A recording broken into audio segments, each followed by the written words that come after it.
हाँ जी students, a very welcome to your channel biology world. तो स्टूडेंट्स, आज हम डिस्कस करने जा रहे हैं the second part of our chapter biological classification. Topic हम डिस्कस कर रहे हैं डाइवर्सिटी। तो डाइवर्सिटी में हम सेकंड चैप्टर देख रहे हैं बायोलॉजिकल क्लासिफिकेशन। अर्लियर पार्ट 1 में आपने देखा, हमने डिस्कस किया the very first system of classification, जिसके बाद हमने देखा first scientific based classification system given by Aristotle. इसके बाद हमने देखा two kingdom classification system and its failure, और फिर फाइनली हमने फाइव किंगडम क्लासिफिकेशन देखा था। और उससे पहले हमने ये डिस्कस किया था the characteristics on the basis of which the five kingdom classification system have been perform. तो वहां हमने 5 कैरेक्टरिस्टिक देखे, और उसके बाद लास्ट पे मैंने आपको एक 5 किंगडम क्लासिफिकेशन सिस्टम का चार्ट दिया था और समझाया था कैसे उनको पढ़ना है। तो आज 5 किंगडम में से पहला किंगडम हम डिस्कस करने जा रहे हैं यहाँ पार्ट 2 ऑफ दिस चैप्टर में, जिसका नाम है किंगडम मोनेरा।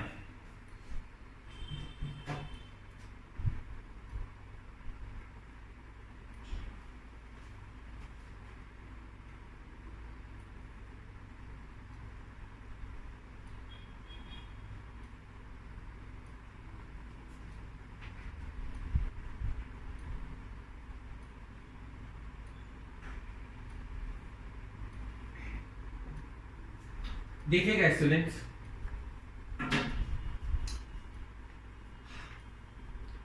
जैसे मैंने आपको पार्ट 1 में बताया था दैट जब हम मोनेरा पढ़ेंगे तो इसमें स्पेसिफिकली हम बैक्टीरिया पढ़ेंगे। एनसीईआरटी की लाइन है that the bacteria are the sole member of kingdom Monera. ठीक है, और बैक्टीरिया में भी हम 2 टाइप्स ऑफ बैक्टीरिया देखेंगे, the archaebacteria and the eubacteria. इसको ऐसे भी समझिएगा, आपकी कनेक्टिविटी होनी बहुत जरूरी है चैप्टर्स के बीच में। जब हम डिस्कस कर रहे थे chapter cell the unit of life, वहां हमने डिस्कस किया था प्रोकैरियोट, और प्रोकैरियोट में आपको ये बताया गया था that it include bacteria, mycoplasma, PPLO and blue green algae. ये हमने डिस्कस किया था। वो चारों ऑर्गेनिज्म प्रोकैरियोट को बिलोंग करते हैं, and kingdom Monera itself is prokaryote. तो इससे आपको ये समझ में आ गया होगा कि वो सारे bacteria, blue green algae, PPLO and mycoplasma, उनके बारे में सब कुछ हम किंगडम मोनेरा में पढ़ेंगे सबसे पहले। और ये सब बैक्टीरिया हैं, तो आप बस इतना याद रखिए कि kingdom Monera specifically consist of bacteria. इसलिए एनसीईआरटी में कहा है that the bacteria are the sole member of kingdom Monera. ठीक है,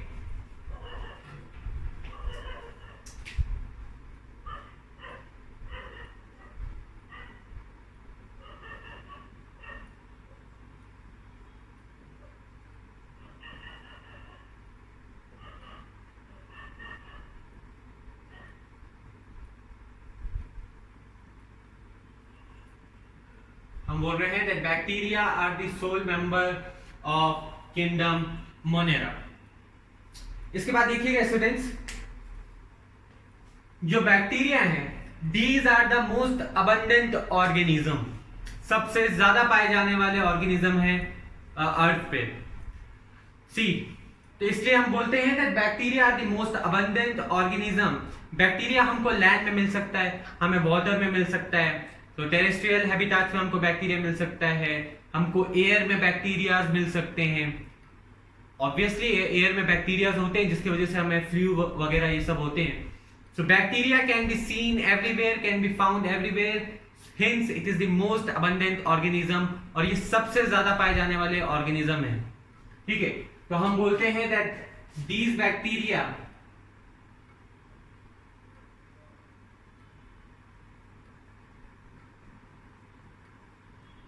are the most abundant organism। अब इसके अबंडेंसी को समझाने के लिए आपकी एनसीईआरटी में एक लाइन मेंशन है, एक एग्जांपल दिया हुआ है that a handful of soil,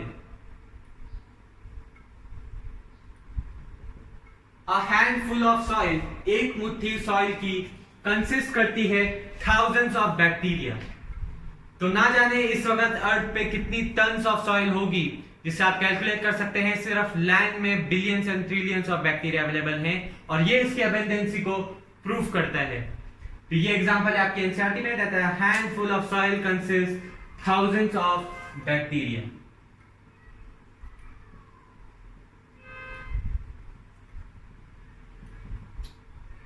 थोड़ा और देखेंगे बैक्टीरिया के बारे में। अब देखिए बैक्टीरिया, दे माइट लुक सिंपल, आप लोगों को बैक्टीरिया शायद सिंपल लगते होंगे, क्योंकि फर्स्ट ऑफ ऑल इनका स्मॉलर साइज होता है, प्रिमिटिव होते हैं, यूनिसेलुलर होते हैं, मल्टीसेलुलर भी होते हैं, लेकिन काफी हद तक यूनिसेलुलर होते हैं। तो ये सब कैरेक्टरिस्टिक देखने के बाद हमें लगता है that these are very simple, लेकिन it's very wrong to say that the bacteria are very simple. Though they are very small, the structure is very small, the bacteria are they show most complex behavior. ये simple नहीं होते, ये सबसे ज्यादा complex behaviour show करते हैं। ठीक है, ये पॉइंट आप याद रखिएगा। यहां बोल रहे हैं दैट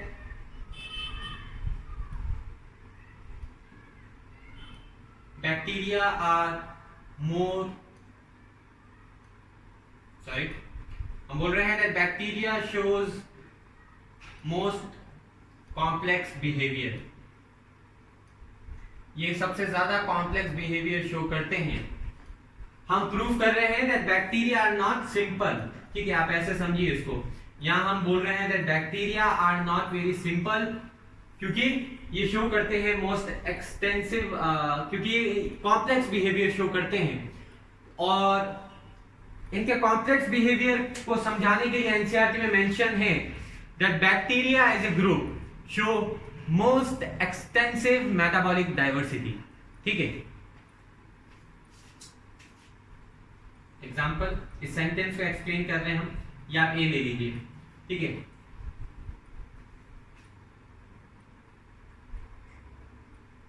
हम बोल रहे हैं that bacteria as a group show most extensive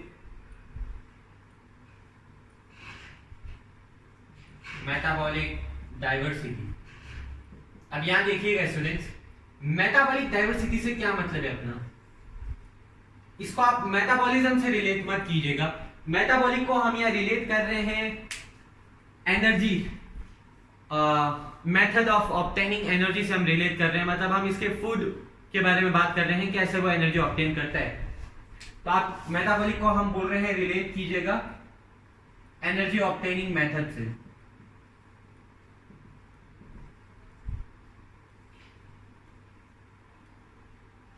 energy obtaining के बारे में हम बात कर रहे हैं, तो हम बोल रहे हैं that bacteria show most extensive metabolic diversity.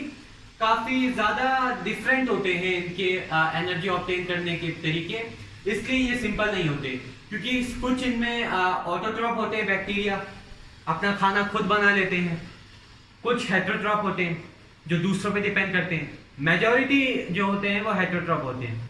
अब ऑटोट्रॉप में या फोटो ऑटोट्रॉप हो सकते हैं, लाइट के प्रेजेंस में अपना खाना सिंथेसाइज करते हो, या वो कीमो ऑटोट्रॉप होते हैं, they synthesise their food in the presence of chemicals. और इसके अलावा आप देखिएगा हेटेरोट्रॉप में they can be saprophyte parasite, तो इसलिए हम बोल रहे हैं that the bacteria show most extensive metabolic diversity in terms of energy obtaining. ठीक है, and this prove their complex behaviour. और ये फर्स्ट एग्जांपल हो गया जिससे हम प्रूव कर रहे हैं that the bacteria are not very simple, the bacteria are not very simple, they are complex. तो ये एक एग्जांपल आपके एनसीईआरटी में मेंशन था। अब मैं आपको दो एग्जांपल और बताऊंगा जो इसको प्रूव करते हैं that bacteria are not very simple. अब देखिए इसमें आप ये भी इंक्लूड कर सकते हैं, ये ऑब्वियस बात है, तो आप इसको इन्वॉल्व कीजिए दैट इनका साइज अगर हम लें नॉट कांस्टेंट। ठीक है, कुछ बैक्टीरिया का साइज वेरी स्मॉल होता है, लाइक माइकोप्लाज्मा पीपीएलोबैक्टीरिया 0.1 to 0.3 माइक्रोमीटर, कुछ का वेरी लार्ज होता है 6 माइक्रोमीटर, 7 माइक्रोमीटर, एनीथिंग। तो इनका साइज काफी डिफरेंट होता है। ठीक है, काफी हद तक स्मॉल होता है, जैसे 0.1 is very small, it is not consider as a normal condition. मतलब नॉर्मल कंडीशन मतलब दूसरे ऑर्गेनिजम्स के रिलेटेड में कह रहा हूं मैं, ऑलराइट। फिर आप इसमें देखिए एक पॉइंट और इंक्लूड कर सकते हैं, आप बोलिए that the bacteria differ in size।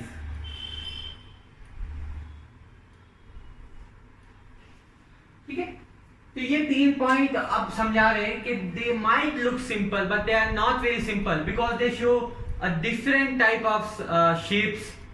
ये शेप है, सॉरी, डिफर इन शेप।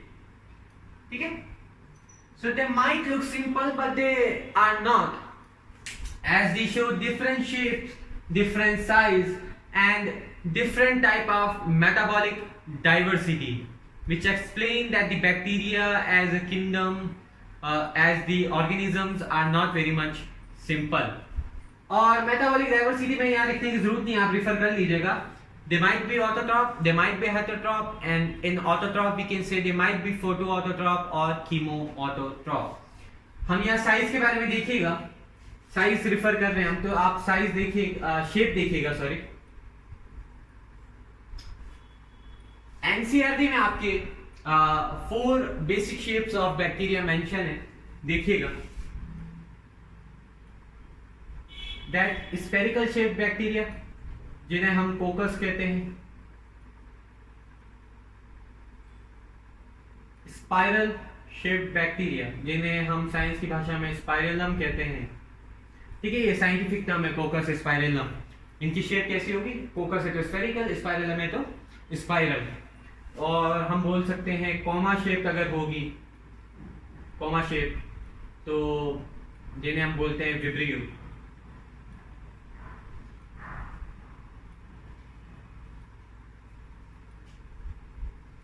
या फिर रॉड शेप हो सकते हैं बैक्टीरिया जिन्हें हम बोलते हैं बैसिलस।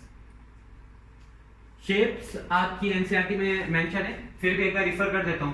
और रॉड शेप बैक्टीरिया काफी हद तक एक elongated rod like structure show करते हैं, और ऐसे ऑर्गेनिज्म जो रॉड शेप शो करते हैं उन्हें हम बैसिलस कहते हैं। ठीक है, ऐसे जो कॉमा शेप शो करते हैं उन्हें हम विब्रियो कहते हैं। Similarly spirillum and कोकस।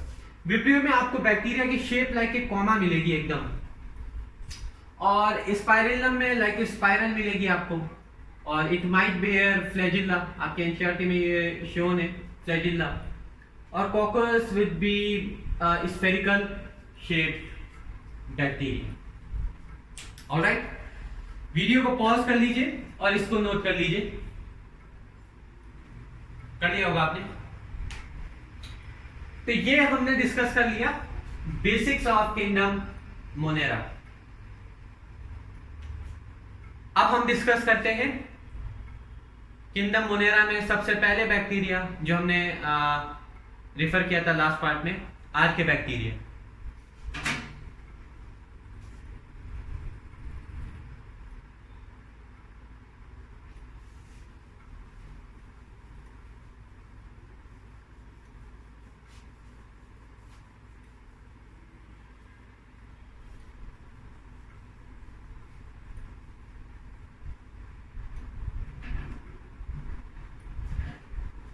तो किंगडम मोनेरा में हम बात कर रहे हैं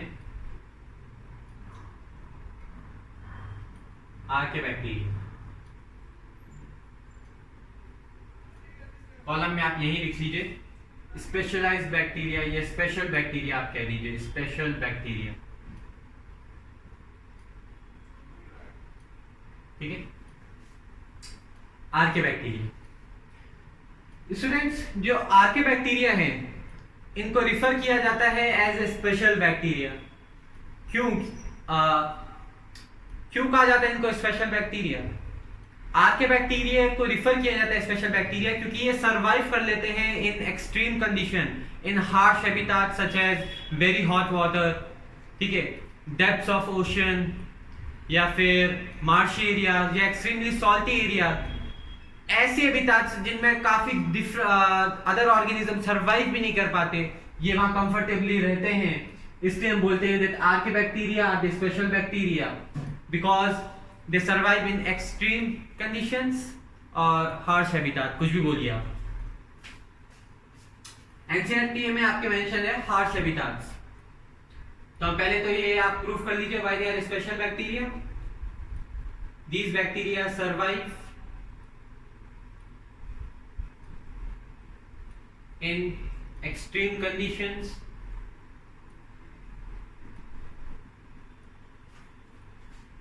और हार्श हैबिटाट्स, तो इसलिए ये कहलाते हैं स्पेशल बैक्टीरिया। अब एक क्वेश्चन अराइज होता है, what enables these bacteria to survive in particular extreme condition. इनमें ऐसा क्या स्पेशल है कि एक्सट्रीम कंडीशन में सर्वाइव कर सकते हैं। तो इसमें देखिएगा हम बोल रहे हैं दैट इनका सेल वॉल स्ट्रक्चर और सेल वॉल कॉम्पोजिशन भी आप बोल दीजिए डिफरेंट होता है अदर ऑर्गेनिज्म से, और ये इनेबल्स करता है इनको to survive in extreme conditions. हम बोलेंगे cell wall structure and composition of cell wall. Composition लिख रहा हूं खाली, ब्रैकेट में मैं डिफरेंट लिख रहा हूं, आप समझिएगा ये डिफरेंट होता है अदर ऑर्गेनिज्म से, and this enables them to survive in extreme conditions. अब क्या क्या एक्सट्रीम कंडीशन में सर्वाइव करते हैं देखिएगा। अगर हमें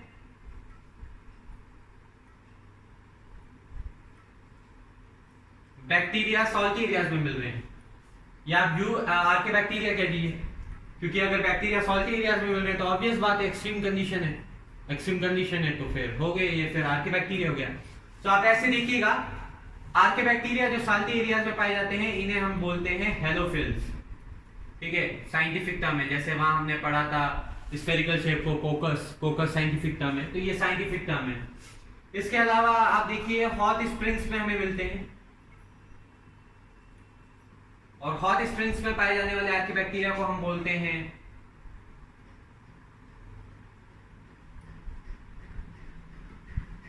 थर्मोएसिडोफिल्स। इसके बाद हम कहते हैं मार्शिय हैबिटाट या एरिया, बोलिए आप कुछ भी बोलिए। यहां पाए जाने वाले आर के बैक्टीरिया को हम मिथनोजेंस बोलते हैं,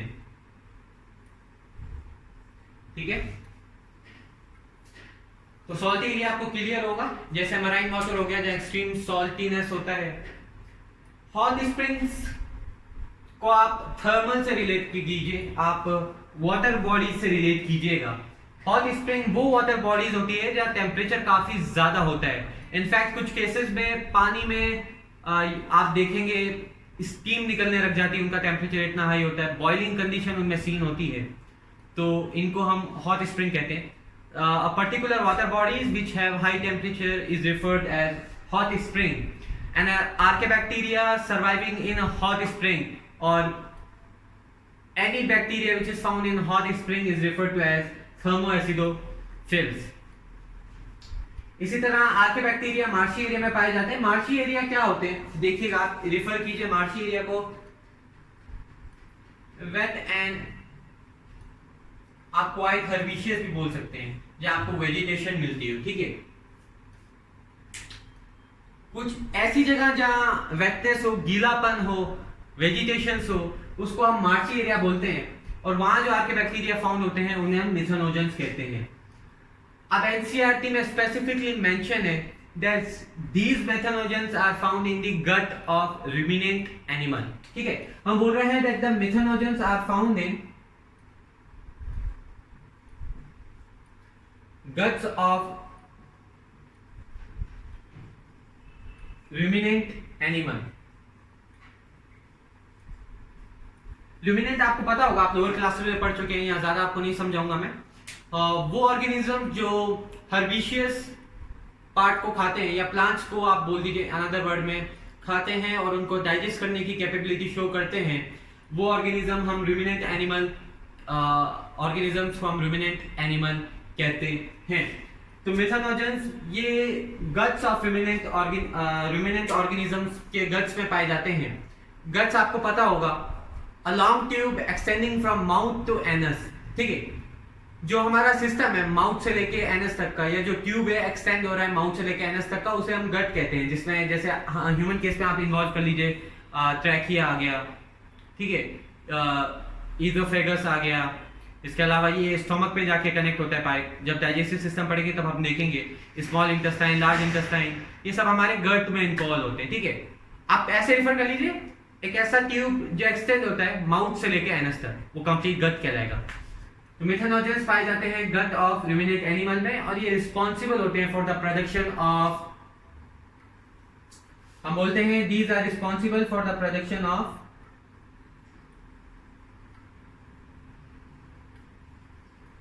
बायोगैस, या आप मीथेन भी बोल सकते हैं बायोगैस को। अनदर वर्ड में आप बोलिए मीथेन, सिंबल है CH4 फ्रॉम एनिमल डंग, ठीक है।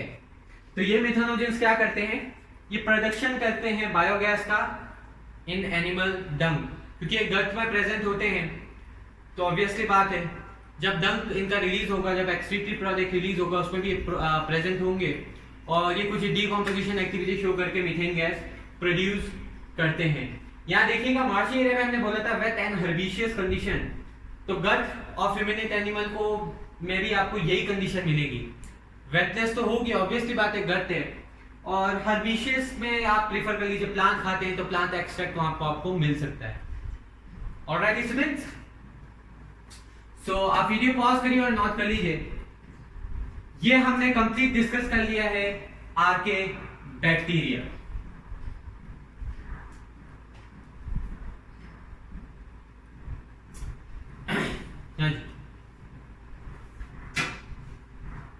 अब हम डिस्कस करते हैं the second group of kingdom Monera, जिन्हें हम कहते हैं यू बैक्टीरिया।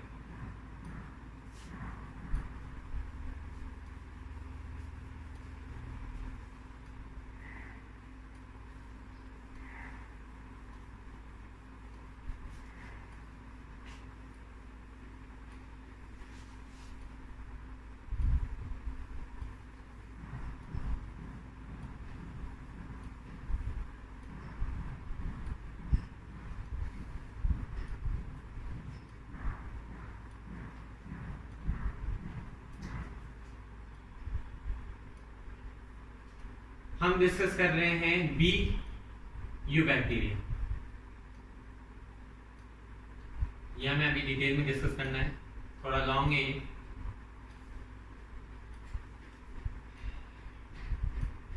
देखिए आपको पहले मैं समझा देता हूँ यू बैक्टीरिया पढ़ेंगे कैसे। हम यू बैक्टीरिया को 3 सेक्शन में पढ़ेंगे। आप देखिएगा यू बैक्टीरिया में हम पढ़ेंगे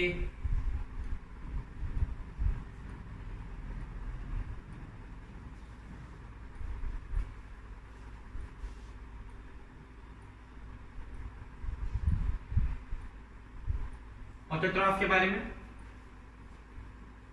इसी तरह हम पढ़ेंगे हेटेरोट्रॉफ, लास्ट में हम देखेंगे माइकोप्लाज्मा, जिन्हें हम PPLO भी कहते हैं, ठीक है। तो यू बैक्टीरिया को मैंने ऐसे 3 कैटेगरी में डिवाइड कर दिया है। कंप्लीटली आपके एनसीईआरटी में बेस्ड है, आपको एनसीईआरटी में मिल जाएगा। इसको इस ऑर्डर में ही समझिएगा, ज्यादा क्विकली, ज्यादा आसानी से आपको समझ में आएगा। हम बोलते हैं you bacteria, they might be autotroph, they might be heterotroph, and उसके बाद you bacteria also involve mycoplasma PPLO। Autotroph में ये या तो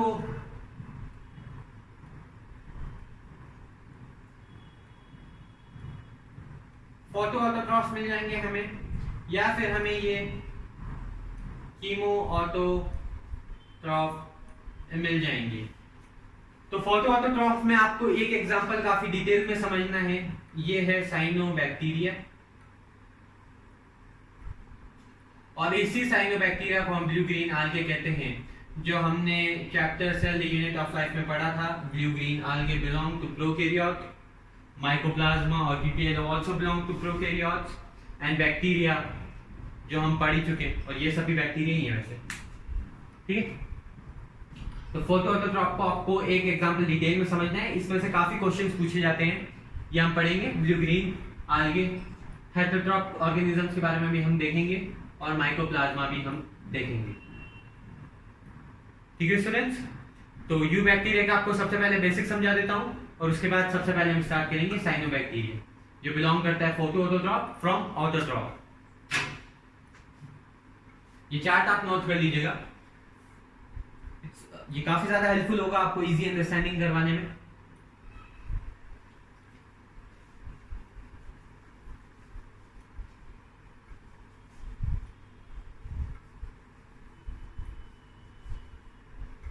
ऑलराइट, अच्छा द टर्म यू, ठीक है, यू का मतलब है ट्रू और बैक्टीरिया इज बैक्टीरिया, तो eubacteria are known as the true bacteria because they show true bacterial characteristics. सबसे पहले यू बैक्टीरिया का मतलब होता है ट्रू बैक्टीरिया। अब यहां सवाल उठता है ये ट्रू बैक्टीरिया क्यों कहलाते हैं, तो इसका आंसर होगा because they show true bacterial characteristics. अब एग्जाम में यहां से भी क्वेश्चन पूछे जा सकते हैं, what are the characteristics feature of bacteria और true characteristics of feature of bacteria के, बैक्टीरिया के असली कैरेक्टरिस्टिक फीचर क्या होते हैं। ये एग्जाम में ऐसे भी पूछा जा सकता है, बैक्टीरिया किन्हें कहते हैं, तो वहां भी आपको ये कैरेक्टरिस्टिक्स मेंशन करते हैं।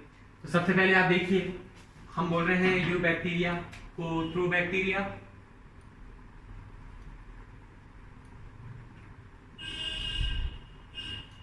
अब यहां आप देखिएगा सबसे पहले हम कह रहे हैं ये ट्रू बैक्टीरिया इसलिए कहलाते हैं in the sense because they show true bacterial characteristics, ये बिल्कुल सही बैक्टीरियल कैरेक्टरिस्टिक्स शो करते हैं। क्या है ये ट्रू बैक्टीरियल कैरेक्टरिस्टिक्स, देखिए ये आप ध्यान से समझिएगा, एग्जाम में किसी भी पॉइंट ऑफ व्यू से पूछा जा सकता है what are the bacterial characteristics और what is the true bacterial characteristics और which organism is considered as a bacteria, कौन सा ऑर्गेनिज्म बैक्टीरिया ट्रू बैक्टीरिया का कहलाएगा, वहां भी आपको कैरेक्टरिस्टिक से मेंशन करते हैं। तो एग्जाम में क्वेश्चन पूछा जा सकता है यहां से, देखिएगा क्या कैरेक्टरिस्टिक्स होते हैं ट्रू बैक्टीरिया के। ये दो कैरेक्टरिस्टिक्स आपको याद रखते हैं जो आपके एनसीईआरटी में मेंशन है। फर्स्ट ऑफ ऑल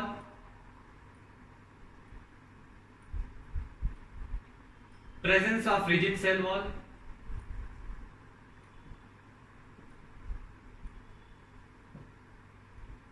और अगर ये मोटाइल हो तो प्रेजेंस ऑफ फ्लैजिला, ठीक है। ये ट्रू बैक्टीरियल कैरेक्टरिस्टिक्स होते हैं that first of all bacteria has a very rigid cell wall, और उसके बाद if they are motile they show the presence of flagella. So these are the characteristics of eubacteria. Alright students,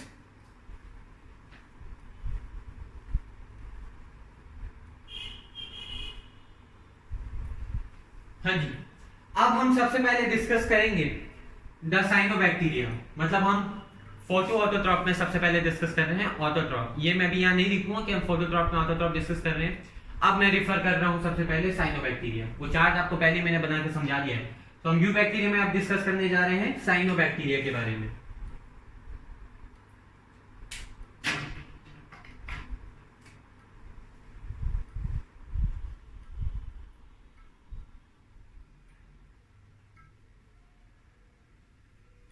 hopefully clear दिख रहा होगा आपको, एक minute light interruption है।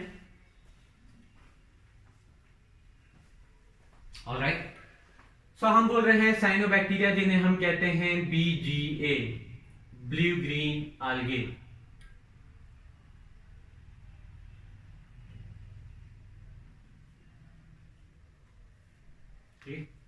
ये ग्रुप हो गया, देखिए इसको आप ऐसे मत समझिए, सबसे पहले आपको मैं ये समझा दूं।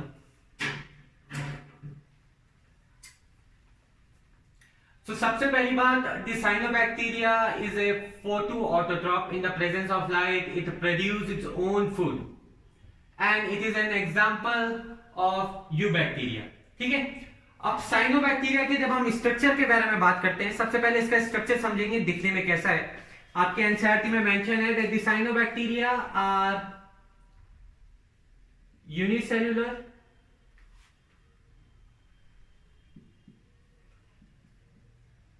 कॉलोनियल और फिलामेंटस,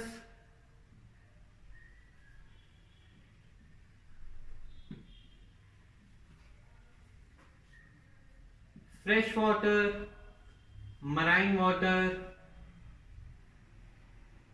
एंड टेरेस्ट्रियल ऑर्गेनिज्म। ये टर्म्स आप सबसे पहले समझिएगा। सबसे पहले हम स्ट्रक्चर जान रहे हैं साइनोबैक्टीरिया का। तो हम बोल रहे हैं that the cyanobacteria are unicellular, ये एक सेल होते हैं, ठीक है, यूनिसेल्युलर। तो साइनोबैक्टीरिया आर यूनिसेल्युलर। अब देखिएगा कॉलोनियल और फिलामेंटस का क्या मतलब होता है। कॉलोनियल और फिलामेंटस में आपको स्पेसिफिकली शेप याद रखनी है और इसमें कोई आपको इंपॉर्टेंस नहीं देना है। अगर कॉलोनियल हम रिफर कर रहे हैं तो जो साइनोबैक्टीरिया की शेप है वो स्फेरिकल होगी। अगर फिलामेंटियस हम डिस्कस कर रहे हैं तो थ्रेड लाइक होगी, फिलामेंटस इलोंगेटेड, ठीक है। इसको आप ऐसे भी समझिएगा, कॉलोनियल में हम बोलते हैं मैस ऑफ सेल, ठीक है, अ मास ऑफ सेल, काफी ज्यादा सेल एक साथ यूनाइट हो जाते हैं in a group and the resultant structure lead to the formation of colonial form, ठीक है।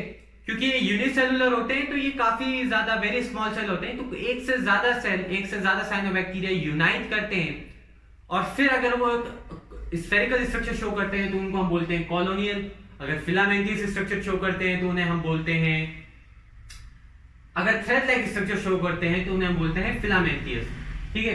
कॉलोनियल में आप ऐसे रिफर कर लीजिएगा, आप लिख लीजिए, ये इंपॉर्टेंट है, इसमें ज्यादा कंफ्यूज मत होना आप। स्फेरिकल, थ्रेड लाइक, बस ये डेफिनेशन याद रखिएगा कि since they are unicellular they obtain in mass, काफी ज्यादा सेल यूनाइट होते हैं और फिर वो स्ट्रक्चर बनाते हैं, या तो कॉलोनियल या फिलामेंटियस, ऑलराइट। इसके अलावा अदर ऑर्गेनिजम्स की तरह ये या तो फ्रेश वाटर हो सकते हैं। फ्रेश वाटर में हम बोल सकते हैं लेक्स, पॉन्ड्स, और दे कैन बी मराइन वाटर जिसमें हम सॉल्टी कंडीशंस इन्वॉल्व कर रहे हैं। मराइन वाटर में आप बोल सकते हैं सी, रिवर, एंड टेरेस्ट्रियल हैबिटाट में आप लैंड बोल सकते हैं, ठीक है। तो ये तो हो गया इनका स्ट्रक्चर और इनका habitat bacteria. So I say that the cyanobacteria और blue green algae BGA are unicellular, colonial और filamentous, fresh water, marine water, or they can be terrestrial organisms, all right।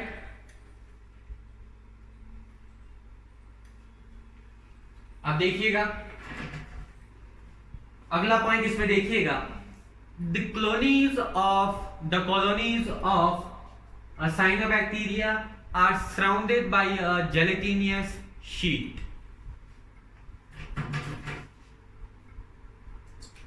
यहां देखिए आप, ऐसे यहां रिफर कर रहा हूं मैं,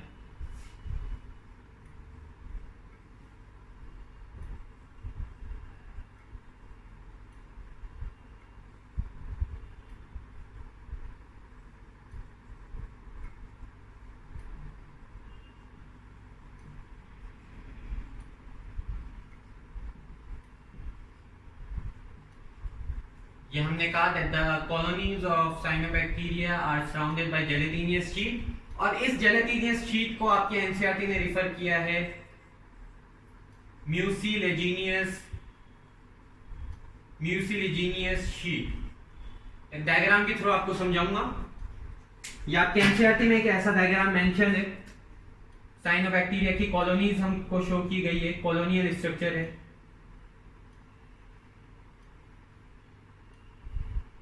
सिंगल लेवल पे तो हम कॉलोनियल ही कहेंगे ना, कॉलोनीज ही कहेंगे।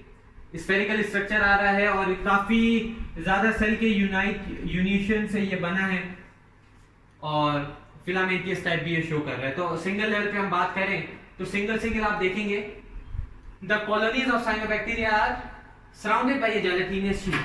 आपको हर कॉलोनीज के साइड में एक जेलेटिनियस शीट पाई जाएगी, कुछ ऐसे एक रफ डायग्राम है ये, और इस जेलेटिनियस शीट को आपके एनसीईआरटी ने रिफर किया है mucilaginous sheet.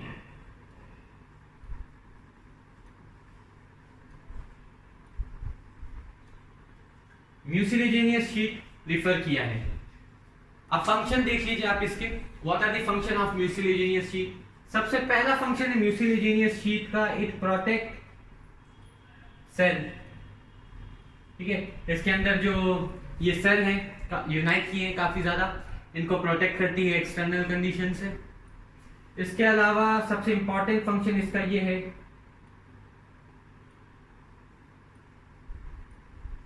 Keep cell together.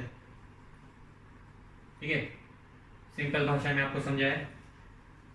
सबसे इंपॉर्टेंट फंक्शन इनका क्या है म्यूसिलेजेनियस शीट का, कि ये सभी सेल्स को यूनाइट करके रखती है, इकट्ठे में रखती है। ठीक है, जोड़े रखती है, और ये रिजल्ट करता है फिर इनके फिलामेंटियस स्ट्रक्चर में, है ना। ये देखिए काफी ज्यादा यूनिसेल्युलर साइनोबैक्टीरिया जुड़े, इन्होंने कॉलोनीज फॉर्म की जिन्हें हम कहते हैं स्फेरिकल स्ट्रक्चर। फिर बाकी इसी तरह काफी कॉलोनीज एक साथ जुड़ी, यूनाइट हुई। ठीक है, और लीड हुआ फिलामेंटियस स्ट्रक्चर। ठीक है, तो हम बोलते हैं ये जो म्यूसिलेजेनियस शीट है ये सारे सेल को एक साथ जोड़े रखती है, यूनिशन में रखती है। तो ये दो फंक्शन हो गए हमारे म्यूसिलेजेनियस शीट के। So we say that the colonies of cyanobacteria are surrounded by a gelatinous sheet, which is also known as mucilaginous sheet. अब हम देखिए यहाँ कहते हैं अगला point,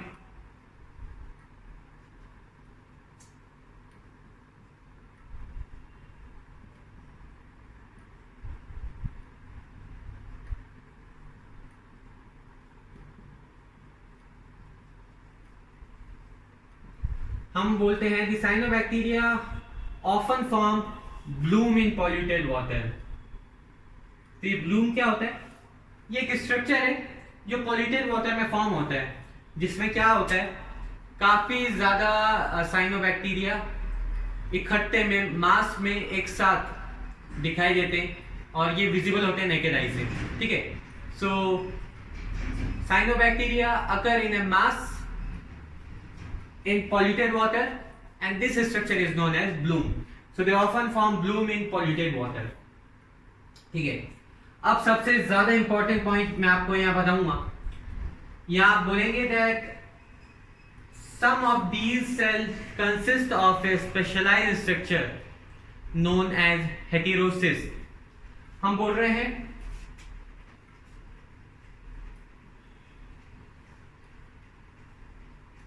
Some cell bear a specialized structure, जिन्हें इस स्पेशलाइज्ड स्ट्रक्चर को हम बोलते हैं हेटेरोसिस। स्टूडेंट्स फोकस दीजिएगा, ध्यान से समझिएगा, ये इंपॉर्टेंट है। कुछ सेल स्पेशलाइज्ड स्ट्रक्चर बियर करते हैं जिसे हम कहते हैं हेटेरोसिस। ये हेटेरोसिस मदद करता है नाइट्रोजन फिक्सेशन में। हम बोलते हैं लेट्स से दीज, ये सेल हमने कंसीडर किया, तो इसमें हमको ये स्पेशलाइज्ड स्ट्रक्चर मिला, और इस स्पेशलाइज्ड स्ट्रक्चर को हम बोल रहे हैं हेटेरोसिस, जो क्या मदद करता है N2 फिक्सेशन में, नाइट्रोजन फिक्सेशन में। नाइट्रोजन के बारे में आगे भी हम बात करेंगे, आप ये फंडा यहीं पे समझिएगा। नाइट्रोजन फिक्सेशन से क्या मतलब है। देखिए स्टूडेंट्स, सभी प्लांट्स को विटामिन्स, मिनरल्स, गैसेस उनके ग्रोथ के लिए चाहिए होते हैं, सनलाइट, ये सब उन प्रोडक्ट्स उनको चाहिए होते हैं उनकी ग्रोथ के लिए। तो अगर हम न्यूट्रिएंट की बात करें तो एक मेजर न्यूट्रिएंट उनको चाहिए होता है प्लांट्स को, जिन्हें हम जिसका नाम है नाइट्रोजन। ठीक है, नाइट्रोजन भी प्लांट को काफी ज्यादा चाहिए होता है। तो प्लांट क्या करते हैं, जो इन्वायरमेंटल फॉर्म में जो नाइट्रोजन प्रेजेंट है वो N2 में प्रेजेंट होती है, जिसको हम सिंपल भाषा में नाइट्रोजन कहते हैं। तो प्लांट डायरेक्टली ये इन्वायरमेंटल फॉर्म ऑफ नाइट्रोजन को ऑब्टेन नहीं करती। नाइट्रोजन जो इन्वायरमेंटल फॉर्म में प्रेजेंट है, या जिसे हम N2 कहते हैं, नाइट्रोजन कहते हैं, ये ऑर्गेनिक सब्सटेंस है। तो प्लांट इस ऑर्गेनिक नाइट्रोजन को इनऑर्गेनिक में कन्वर्ट करके ऑब्टेन करते हैं, और नाइट्रोजन के इनऑर्गेनिक फॉर्म जो होते हैं उन्हें हम कहते हैं नाइट्रेट्स, नाइट्राइट्स और अमोनिया। ये आप अपने लोअर क्लास में पढ़ चुके हैं। इसी फॉर्म में प्लांट नाइट्रोजन ऑब्टेन करते हैं। तो इस प्रोसेस को हम नाइट्रोजन फिक्सेशन कहते हैं। The conversion of nitrogen from organic nitrogen to inorganic nitrogen is called as nitrogen fixation, and the bacteria और organism which perform nitrogen fixation उसे हम नाइट्रोजन फिक्सर कहते हैं। कौन से ऐसे ऑर्गेनिज्म हैं जो नाइट्रोजन फिक्स कर सकते हैं? एक बहुत ही बेसिक एग्जांपल आप बचपन से पढ़ते आ रहे हैं, राइबोसोम। ये नाइट्रोजन फिक्स कर लेते हैं, मतलब ऑर्गेनिक नाइट्रोजन को इनऑर्गेनिक नाइट्रोजन यानी कि नाइट्रेट्स, नाइट्राइट्स, अमोनिया में कन्वर्ट कर लेते हैं। ठीक है, ये नाइट्रोजन फिक्सेशन की कहानी मैंने आपको समझा दी, आगे भी आपको समझनी है।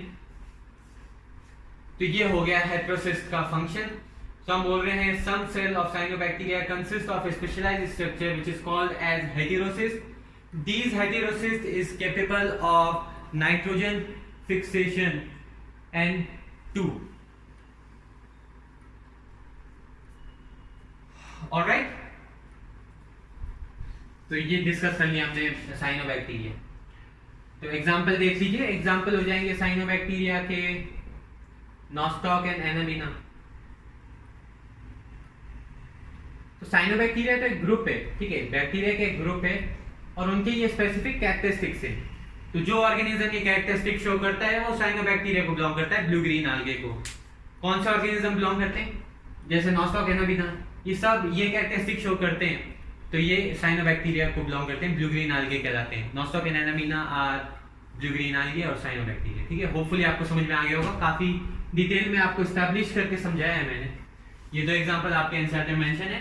अब आप वीडियो को पॉज कीजिए और ये नोट कर लीजिए। ठीक है, अब हम बात कर रहे हैं, तो इसी के साथ हमने ऑटोट्रॉप में फोटो ऑटोट्रॉप पढ़ लिया। फोटो ऑटोट्रॉप में आपको साइनोबैक्टीरिया रिफर करना था। अब हम हेटेरोट्रॉप के बारे में थोड़ा देख लेते हैं।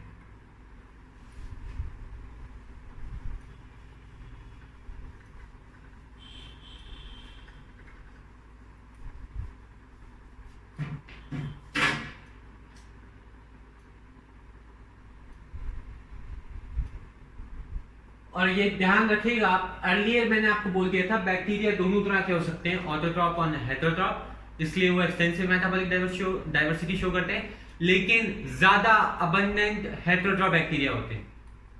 अच्छा, वो दो सेंटेंस में कंफ्यूज मत होइएगा। सबसे पहले bacteria are the most abundant, सबसे ज्यादा पाए जाने वाले ऑर्गेनिज्म बैक्टीरिया है, और बैक्टीरिया सबसे ज्यादा पाए जाने वाले बैक्टीरिया में भी सबसे ज्यादा बैक्टीरिया, आप ऐसे कह लीजिए, सबसे ज्यादा बैक्टीरिया हेटेरोट्रॉप होते हैं और कुछ बैक्टीरिया ऑटोट्रॉप होते हैं। तो मैक्सिमम बैक्टीरिया आर हेटेरोट्रॉप। ठीक है, मैक्सिमम बैक्टीरिया हेटेरोट्रॉप होते हैं।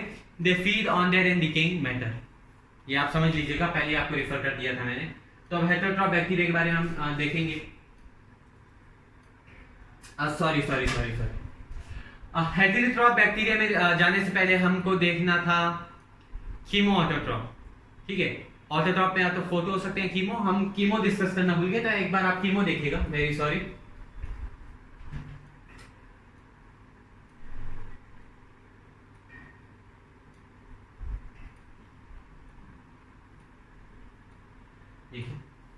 अब कीमो है, मतलब ये केमिकल से अपनी एनर्जी ऑब्टेन करते हैं। तो यहाँ देखिएगा, ये बैक्टीरिया स्पेसिफिक रिएक्शन करवाते हैं। रिएक्शन में ऑब्वियसली केमिकल इन्वॉल्व होते हैं, इनकी बॉडी में कुछ स्पेसिफिक केमिकल होते हैं। क्या होता है रिएक्शन, देखिएगा। हम बोलते हैं that the chemoautotrop they oxidize various inorganic substance to obtain energy and they use these energy in the production of ATP। ठीक है, हम बोल रहे हैं ये chemoautotrop क्या करते हैं, ऑक्सीडाइज करते हैं। किसको ऑक्सीडाइज करते हैं? Inorganic substance. इनऑर्गेनिक सब्सटेंस आपको अभी बताया, नाइट्रोजन के केस में क्या हो जाएंगे, नाइट्रेट्स, नाइट्राइट्स, अमोनिया। ठीक है, आप रिफर कर लीजिएगा, ये मैं लिख देता हूं, नाइट्रेट्स, नाइट्राइट्स, अमोनिया, ये इनऑर्गेनिक फॉर्म है नाइट्रोजन के। So chemoautotroph they oxidise various inorganic substance to produce energy, और इस एनर्जी को यूज करते हैं in the production of ATP. अब स्टूडेंट्स आप यहाँ कंफ्यूज हो रहे होंगे कि एनर्जी और एटीपी में डिफरेंस क्या है, दोनों ही एनर्जी है।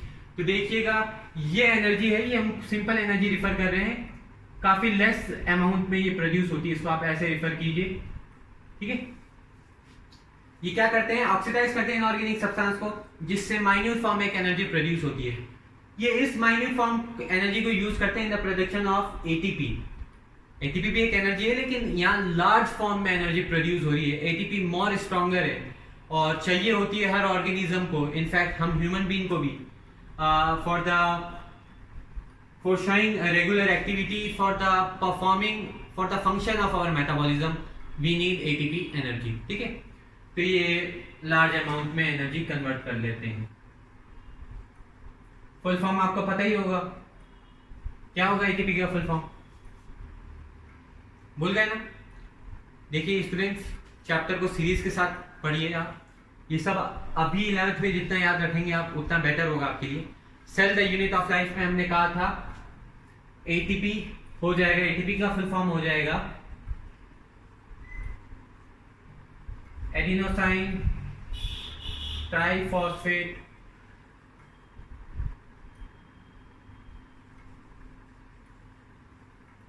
मॉलिक्यूल. ठीक है, एडिनोसाइन ट्राइफॉस्फेट मॉलिक्यूल. अब काफी स्टूडेंट रिएक्ट मत करिए होगा, कुछ स्टूडेंट ने जवाब दे दिया होगा, सो बेस्ट, काफी अच्छा किया आप लोगों ने. ठीक है, तो ये हो गया कीमो ऑटोट्रॉप का केस. इसी के साथ ऑटोट्रॉप खत्म करते हैं. वीडियो को पॉज करके नोट कर लीजिए. अब हम डिस्कस करते हैं हेटेरोट्रॉप के बारे में.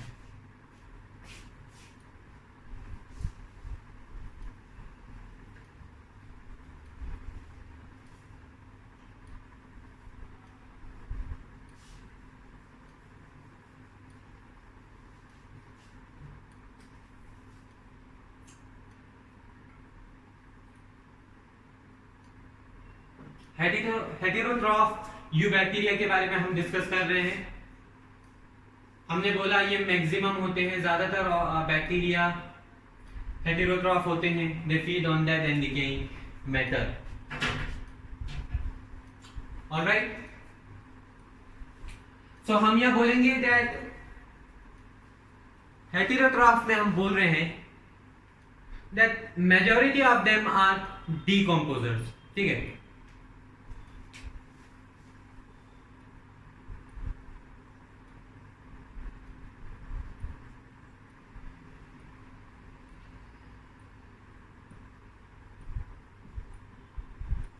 so majority of them are decomposers and they feed on dead and decaying matter. ठीक है, इसके अलावा आप एक पॉइंट और मेंशन कर सकते हैं, मोस्ट अबंडेंट, जो आपको मैंने कॉलम में लिखी दिया है, मैक्सिमम कह दीजिए, अबंडेंट कह दीजिए. So heterotroph are the most abundant and they are decomposers and many heterotroph play a vast role in human life. ठीक है, काफी हद तक ये इंपॉर्टेंस शो करते हैं ह्यूमन लाइफ में. कैसे? ये जो हेटेरोट्रॉफ बैक्टीरिया होते हैं they are responsible for the production. सबसे पहले आप बोल दीजिए they play a vast role in human life. इस सेंटेंस को समझाने के लिए हम एग्जांपल डिस्कस कर रहे हैं. Heterotroph bacteria are responsible for the production of milk from curd. So they transform curd into milk. इसके अलावा the heterotroph bacteria are used in the production of antibiotics के production में यूज होते हैं.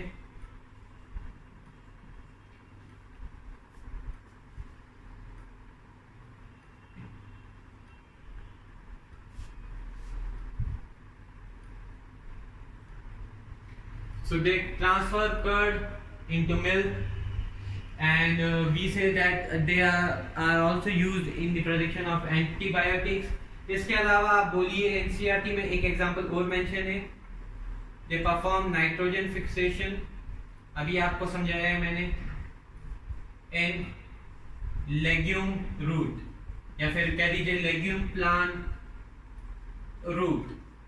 Legume plant में आप generally pulses पढ़ते हैं. ये जब हम प्लांट की मॉर्फोलॉजी फिजियोलॉजी पढ़ेंगे वहां हम डिस्कस करेंगे प्लांट्स की फैमिली के बारे में. ठीक है, एक इंटरेस्टिंग फैक्ट आपको मैं बताता हूँ, ये नाइट्रोजन फिक्सेशन में आपको और अच्छा समझ में आएगा. जनरली क्या होता है, फार्मर्स एक लैंड पे काफी प्लांट ग्रो करते हैं over a long period of time. For a long period of time वो काफी ज्यादा प्लांट ग्रो करते हैं. तो इससे क्या होता है, सॉइल के न्यूट्रिएंट्स खत्म हो जाते हैं, यूज हो जाते हैं सारे प्लांट की तरफ से. तो इसलिए कहते हैं कि एक ही प्लांट बार बार सेम लाइन पे हमें नहीं ग्रो करना चाहिए, क्योंकि वो प्लांट सेम न्यूट्रिएंट लेगा, है ना। हर प्लांट की एक स्पेसिफिक न्यूट्रिएंट चाहिए होता है उसको। तो रोटेशन में हमें प्लांट ग्रो करने चाहिए, और बीच बीच में हमें क्या करना चाहिए, pulses like legume plants grow करने चाहिए, ठीक है, जो फार्मर करते हैं।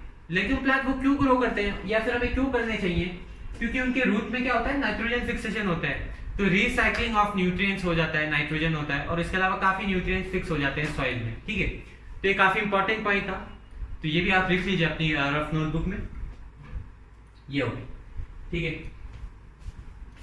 तो they play a vast role in human life. इसके अलावा हम बोलते हैं they can also be, vast life में हम डिस्कस कर रहे हैं beneficial uses. We say the beneficial, we discuss the beneficial uses of heterotroph bacteria here. इसके अलावा हम बोलते हैं some of them are also pathogens.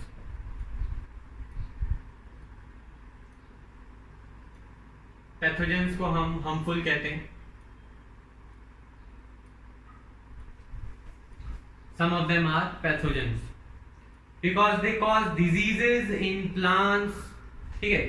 These bacteria or the heterotroph bacteria can cause diseases in some plants, animals, pets, human being. So since they cause these diseases, they are referred as pathogens. अब आपके NCERT में कुछ diseases mention की हुई है, example करके मैं बता रहा हूं आपको, जैसे क्लोरा हो गया, जैसे टाइफाइड हो गया, टेटनस हो गया, सिट्रस कैंकर हो गया, ठीक है। क्लोरा आपको बताइए स्टूडेंट्स, पर्टिकुलर ह्यूमन को लूज मोशन हो सकते हैं, कुछ केसेस में ये loose motion can lead to death. Typhoid में लूज मोशन के साथ फीवर भी होता है, तो ये सब वायरल डिजीजेज हैं जो ये बैक्टीरिया कॉज करते हैं ह्यूमन बीइंग में। टेटनस में क्या होता है स्टूडेंट्स, बैक्टीरिया इन्फेक्ट करते हैं particular part of any organism और उसमें अपना पॉइजन डाल देते हैं, फिर it could be lethal, it could cause certain infection disease in a particular part where they have injected their poison. Generally आपने देखा होगा आयरन के केस में जब हम हिट करते हैं तो वहां में टेटनस का इंजेक्शन लगता है, वहां ऐसे रिफर कर सकते हैं, जो रस्टिंग आयरन है वहां बैक्टीरिया आपको मिल सकते हैं, और रस्टिंग आयरन हमारी बॉडी के लिए हार्मफुल होता है। तो ऐसे केस में जब आप स्टील या रॉड से हिट हो जाते हैं तो डॉक्टर आपको जनरली रिफर करता है टेटनस का injection to make sure there is no poison infection और एनी अदर इन्फेक्शन। इसके अलावा सिट्रस कैंकर ये एक प्लांट डिजीज है जो प्लांट की लीफ में होती है, ठीक है, प्लांट डिजीज है। ये हमने बात कर ली किंगडम मोनेरा में हेटेरोट्रॉप के बारे में, और इसी के साथ students we have completed autotroph mode, heterotroph mode. अब एक लास्ट लेक्चर बचा है, लास्ट पार्ट बचा है माइकोप्लाज्मा पीपीएलओ, 5 मिनट का है, उसको क्विकली रेफर करते हैं, इनके बाद इसका हम रिप्रोडक्टिव सिस्टम देखते हैं ऑफ किंगडम मोनेरा। लेक्चर आज थोड़ा लंबा हो गया लेकिन कोई नहीं, आज कवर कर देंगे इसको।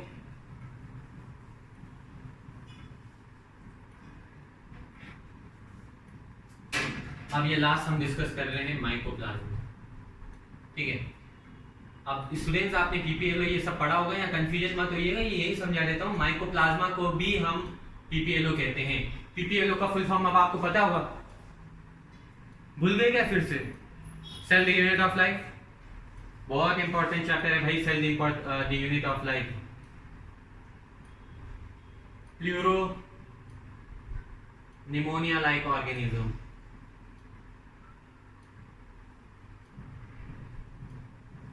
ठीक है। देखिए इसके कैरेक्टरिस्टिक्स देखिए आप माइकोप्लाज्मा के।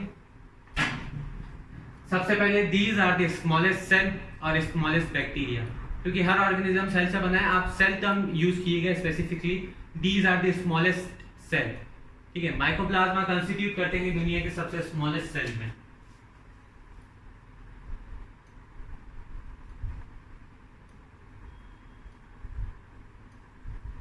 कंसिस्ट ऑफ स्मॉलेस्ट सेल,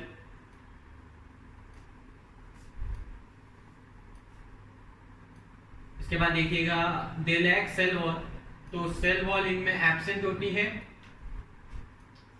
और एक फीचर और है इनका, काफी इंपॉर्टेंट है, देखिए, they can survive without oxygen, ठीक है। Every organism required oxygen for their survival, but the mycoplasma or PPLO, they can survive for infinite time without oxygen. So they survive without oxygen, they lack cell wall, and they are the smallest cell. Okay. तो ये group हो गया mycoplasma PPLO का, sorry. तो इससे हम कहते हैं दैट एनी ऑर्गेनिज्म और बैक्टीरिया जो ये कैरेक्टरिस्टिक शो करता है वो माइकोप्लाज्मा या पीपीएलओ को बिलोंग करता है। साइज स्टूडेंट इनका वेरी स्मॉल होता है, साइज आपका रिफर कर लीजिए, जैसे इनका size anywhere between 0.1 micrometre to 0.3 micrometre होता है। अब आप खुद ही अंदाजा लगा लीजिए कितने स्मॉल ये होते हैं, ठीक है। एक लास्ट पॉइंट इसमें आप आल्सो डिस्कस कर सकते हैं that these are also, some of them are also pathogens.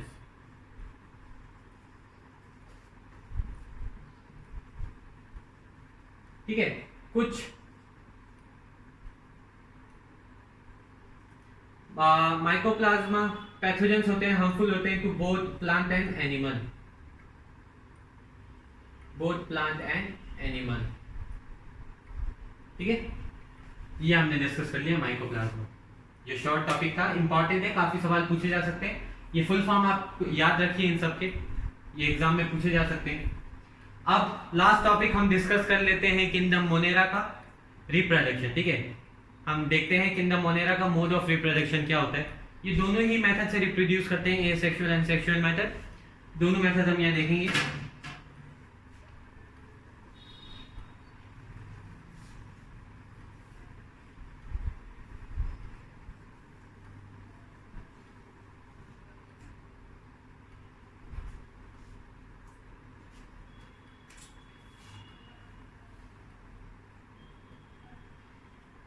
ठीक है, ये रिप्रोडक्शन हम जनरल रेफर कर रहे हैं किंगडम मोनेरा का, ठीक है।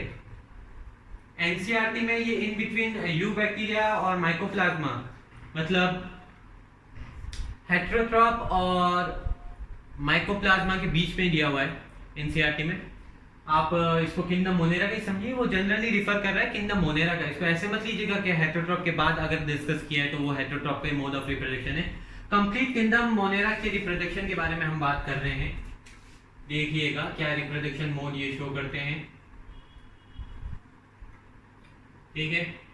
Most obviously majority of them are asexual, ठीक है। सबसे ज्यादा जो है वो asexual mode of reproduction show करते हैं, very simple mode of reproduction, जिसमें व्हाट हैपन, एसेक्सुअल रिप्रोडक्शन में भी ये फिजन शो करते हैं, ठीक है। फिजन में क्या होता है आपको पता है, एसेक्सुअल रिप्रोडक्शन डिफरेंट टाइप के होते हैं, ठीक है। फिजन हो सकता है, बडिंग हो सकता है, ठीक है, फ्यूजन हो सकता है। तो यहां हम बोल रहे हैं they show fission, that is very simple, a cell simply break into two pieces and this is known as fission.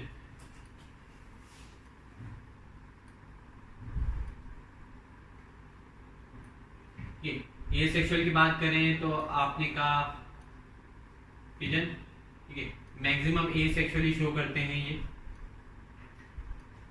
Fission method. इसके अलावा some of them also produce spores. ये आपको पता है कुछ ऑर्गेनिज्म अनफेवरेबल कंडीशन में spores के through reproduction करते हैं, ओनली ड्यूरिंग अनफेवरेबल कंडीशंस। अब बच्चों किंगडम मोनेरा ए सेक्सुअल के साथ सेक्सुअल रिप्रोडक्शन भी शो करता है, वो कुछ केसेस में हमको देखने को मिलता है। अगर हम इनके सेक्सुअल रिप्रोडक्शन के बारे में बात करें,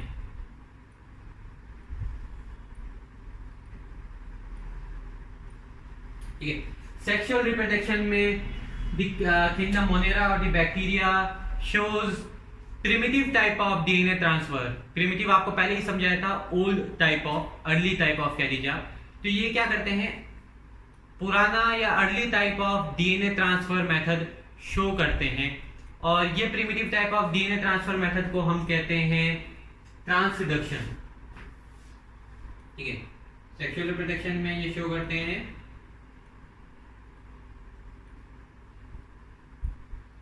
primitive type of DNA transfer,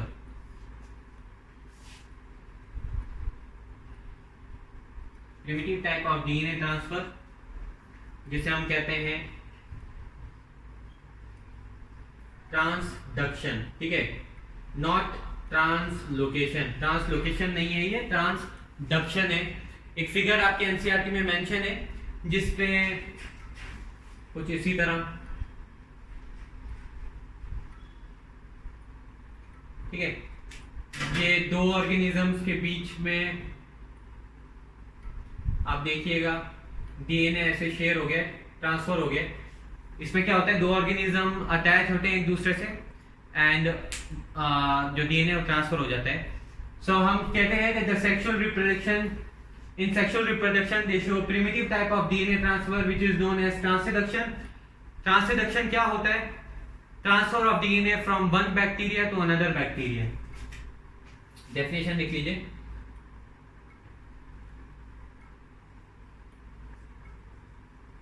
transfer of DNA from one bacteria to another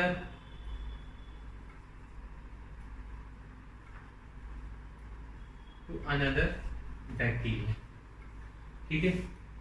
ये बात हो गई इसकी सेक्सुअल रिप्रोडक्शन। तो स्टूडेंट्स, इसी के साथ हमने रिप्रोडक्शन खत्म किया और हमने कंप्लीट कर दिया हमारा डिस्कशन अब पार्ट 2 में किंगडम मोनेरा के बारे में। तो हमने किंगडम मोनेरा के बेसिक्स देख लिए, हमने आर्की बैक्टीरिया देख लिया, हमने यू बैक्टीरिया देख लिया। यू बैक्टीरिया को हमने 3 कैटेगरी में करके पढ़ा है, ऑटोट्रॉप, हेटेरोट्रॉप, माइकोप्लाज्मा एंड पीपीएलओ। तो आप इसको ऐसे ही पढ़िएगा। होपफुली आपने नोट्स बना ली होगी। तो ये ऑर्डर जो मैंने आपको करके दिया है ये आपको मदद करेगा याद करने में, ठीक है। हाँ, तो यहाँ पे आप डीएनए का भी मतलब भूल गए होंगे, याद है तो अच्छा है, भूल गए तो याद कर लीजिए। डीएनए का फुल फॉर्म हो जाएगा डीऑक्सीराइबो न्यूक्लिक एसिड। आपको स्टूडेंट्स भूलना कुछ नहीं है, सब याद रखने हैं, आपको सारे फुल फॉर्म याद रखने हैं। आफ्टर ऑल आपने साइंस चूज की है, ठीक है। और इसी के साथ हमने इनका रिप्रोडक्शन भी देख ली। So we end in kingdom Monera. आज के लेक्चर के लिए काफी है।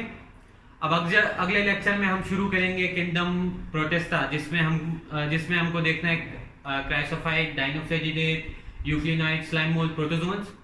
तो एनीवेयर बिटवीन 2 to 3 लेक्चर में हम किंगडम प्रोटेस्टा खत्म कर लेंगे, ठीक है। तो यार सब्सक्राइब करें मेरे चैनल बायोलॉजी वर्ल्ड को, इस वीडियो को शेयर करिए। आपके कोई भी डाउट्स हो तो कमेंट्स में ज़रूर बताइएगा। इसके अलावा डिस्क्रिप्शंस में काफ़ी इंपॉर्टेंट लिंक्स मैंने मेंशन किए जो आपके एजुकेशन रिलेटेड फील्ड में आपको काफ़ी ज़्यादा मदद करेंगी, उन पे जाएं और देखिए। तो thank you, have a nice day, enjoy the diversity.